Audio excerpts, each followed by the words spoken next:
Bonjour et bienvenue. Caroline Desbois, José, nous sommes heureuses de vous retrouver aujourd'hui pour ce deuxième mardi à la rencontre de la parole. On débute avec notre chantelle, ta parole est présence.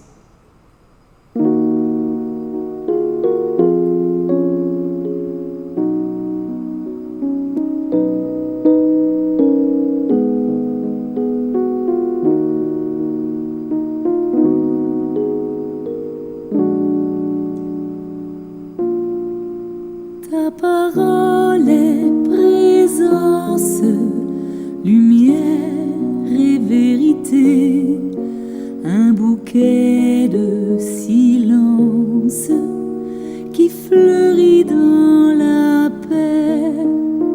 Ta parole est présence, un souffle presque rien, la fleur offerte en pleine absence, la porte ouverte d'un jardin.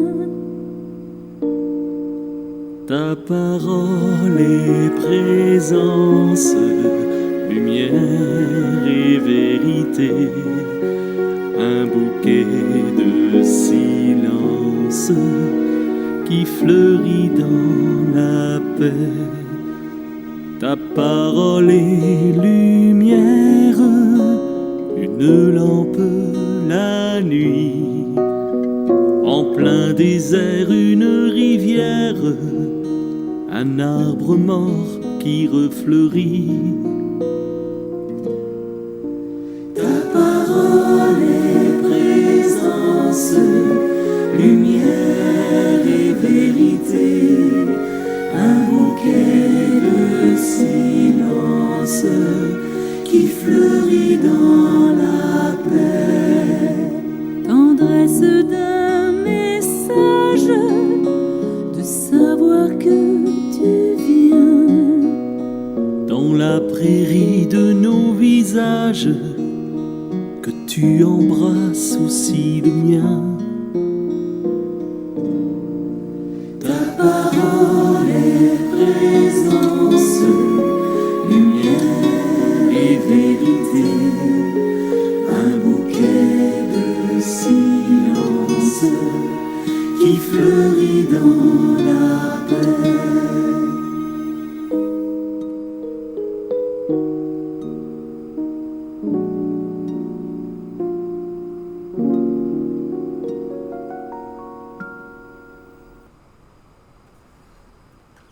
Mon Dieu, si grand est ton amour que tu ne cesses d'avoir pitié de moi malgré mes faiblesses. Parce que je dis et ne fais pas, j'offre et n'accomplis pas. Viens illuminer ma prière. Donne-moi la grâce qui me fera grandir dans l'amour et la fidélité. Amen. Alors José, avant de prier le psaume d'aujourd'hui, quelques notions sur le psaume en général? Oui, les psaumes, les prières corporelles. Alors la prière des psaumes se fait avec les genoux, les mains, les yeux, mais aussi avec les cris, les gémissements. Oui, les psaumes sont souvent décrits comme une prière corporelle, car ils expriment la foi et la détresse à travers le corps, à travers des gémissements, des larmes, des actions de louange aussi, et même des mouvements physiques.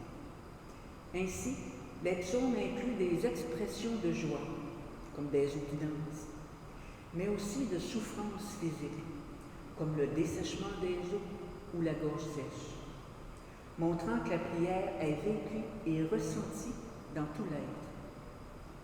Notre prière doit se faire à partir de ce qu'on vit, de ce qu'on ressent. C'est pourquoi nous pouvons prier toujours et partout. Prions maintenant celui d'aujourd'hui, dont le refrain est « Je marcherai d'un cœur parfait, Seigneur ». Je chanterai justice et bonté, à toi mes ailes, Seigneur.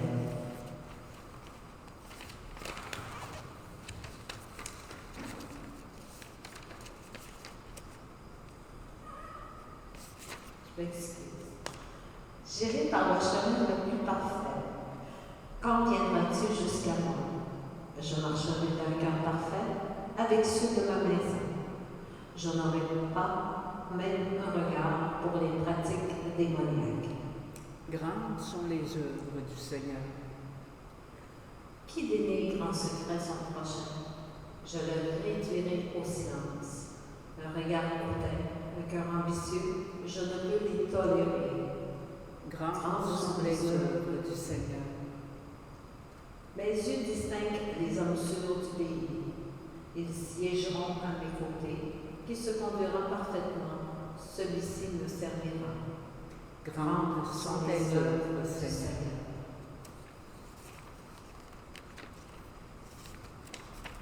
Mettons-nous maintenant l'écoute de l'Évangile. Alléluia, Alléluia. Un grand prophète s'est levé parmi nous et Dieu a visité son peuple. Alléluia, Alléluia. Évangile de Jésus-Christ selon saint Luc. Gloire à toi, Seigneur. En ce temps-là, Jésus se rendit dans une ville appelée Naïm. Ses disciples faisaient route avec lui, ainsi qu'une grande foule. Il arriva près de la porte de la ville, au moment où l'on emportait un mort pour l'enterrer. C'était un fils unique et sa mère était veuve. Une foule importante de la ville accompagnait cette femme. Voyant celle-ci, le Seigneur fut saisi de compassion pour elle et lui dit « Ne pleure pas ». Il s'approcha et toucha le cercueil. Les porteurs s'arrêtèrent et Jésus dit « Jeune homme, je te l'ordonne, lève-toi ». Alors le mort se redressa et se mit à parler. Et Jésus le rendit à sa mère.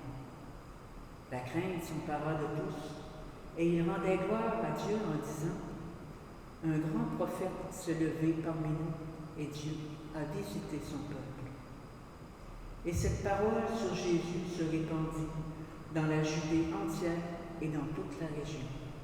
Acclamons cette parole de Dieu. Louange à toi, Seigneur Jésus. Avant le commentaire, laissons descendre cette parole en nous.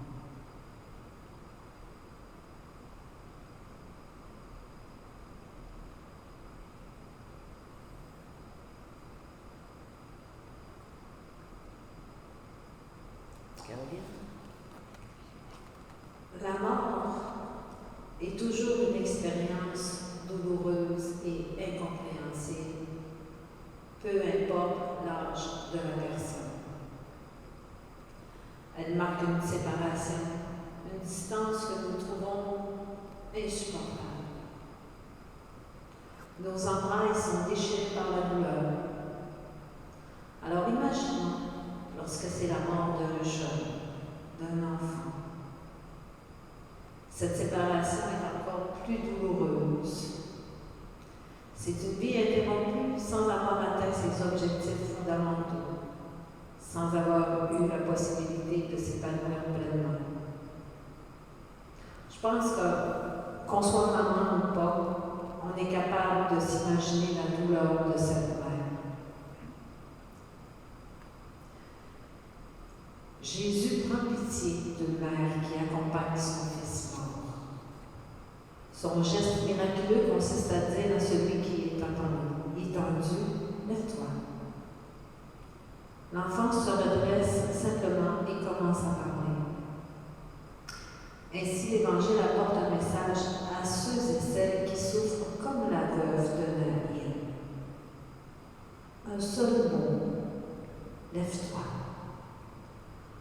Voilà ce dont nous avons besoin pour revenir à la vie. Ici, on parle de la mort d'un enfant, mais je suis certaine que tout le monde, dans le secret de notre cœur, on a une situation qui nous courbe les cheveux. Mais Jésus il est là et il nous dit, lève-toi. Parfois, ce seul mot suffit à nous ramener à la vie, à nous relever des esclavages qui nous conduisent à la mort. Parce que Jésus, c'est pas ce qu'il veut. Il veut pas notre mort, il veut notre vie. Relève-toi de la solitude, de la faim, de tout ce qui doute la vie. Lève-toi et vis.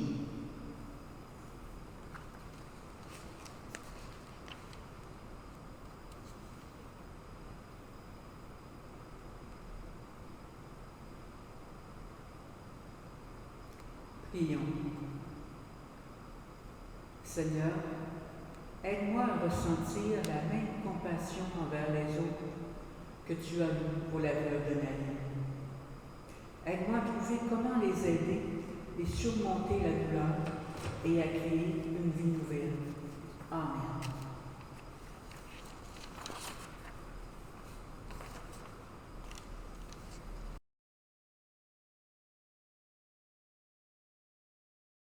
On vous remercie pour ces belles intentions de prière. Nous les portons dans notre cœur, nous les confions au Seigneur. On va terminer notre rencontre en prenant notre chantelle, mais avant, on vous souhaite une belle semaine et on vous invite à être avec nous la semaine prochaine pour une autre rencontre de la parole. Merci. À bientôt. Merci.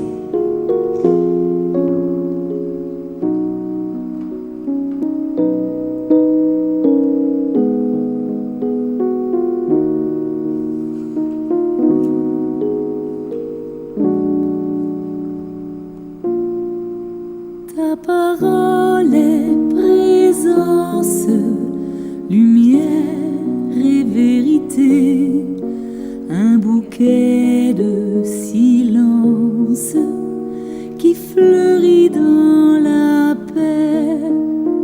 Ta parole est présence, un souffle presque rien, la fleur offerte en pleine absence, la porte ouverte d'un jardin. Ta parole est présence, lumière et vérité, un bouquet de silence qui fleurit dans la paix. Ta parole est lumière, une lampe la nuit, en plein désert une rivière, un arbre mort qui refleurit. Ta parole est présence, lumière et vérité, un bouquet de silence qui fleurit dans la paix. Tendresse d'un message, de savoir que tu viens. Dans la prairie de nos visages, que tu embrasses aussi le mien.